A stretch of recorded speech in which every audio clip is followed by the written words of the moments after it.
Yeah, I mean, how would how do you advocate to, like, what are the first couple steps when let's say you've won people over who hold the power to change something, on the notion that a group of black and brown kids or families in a particular area, they're poor health care, and then you've linked it to um, being 30 miles away from any kind of grocery store slash none of them are able to work above minimum wage jobs or don't have access to a car.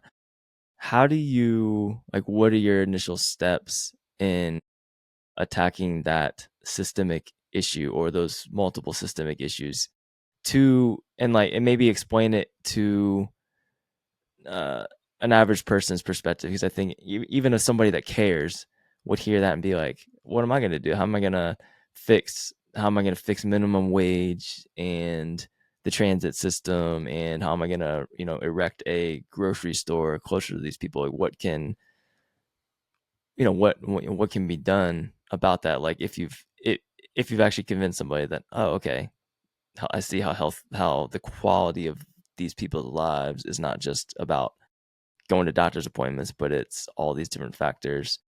Because to be fair, like, I think a lot of people would hear this, like, this litany of issues and think, what am I going to do about this? Right. Yeah. Right. Well, honestly, there are days I'm like, it's overwhelming. It really Mm, is. So like yeah. I wake up thinking, oh my gosh, what am I going to do?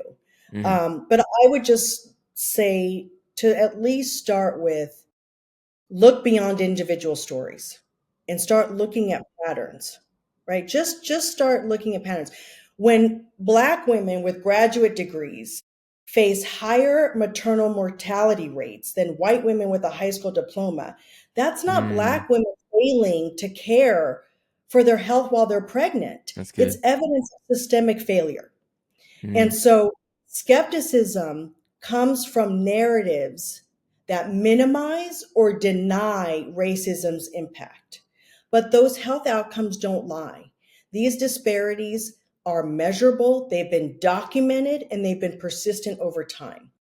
So there's a bigger conversation I know right now around data and truth Yeah. and intentional misinformation. So Hmm. we've got to be actively, proactively shifting the narrative so that the public understands why these disparities exist and what can be done about them, and who the people are and organizations to support alongside us. For anyone that's even just interested in thinking about narratives or stories, one of the most powerful talks I've ever heard was when the Nigerian novelist Chimamanda Adichie's TED Talk in 2009 was titled The Danger of a Single Story. It was a Mm, powerful and beautiful talk where she talked about her own personal journey when she heard about a single story. And she actually started the talk by saying she heard a single story about Mexican people. And that was all that shaped her belief about what Mexican people are and are not. And what she warns us about in her talk is that when we stick to a single story about a person or a country, we risk a critical misunderstanding of people mm, that can lead to fear and resentment and violence that we've seen. yeah. So where we can even start with a conversation with someone that you've never spoken to. Yeah. On as much as I can, I work at home, but I go out and I talk to, the local bodega owner. I talk to the cab driver. I talk to the teacher who is teaching my 4-year-old nephew. So there are ways where you begin to understand what others' experiences are.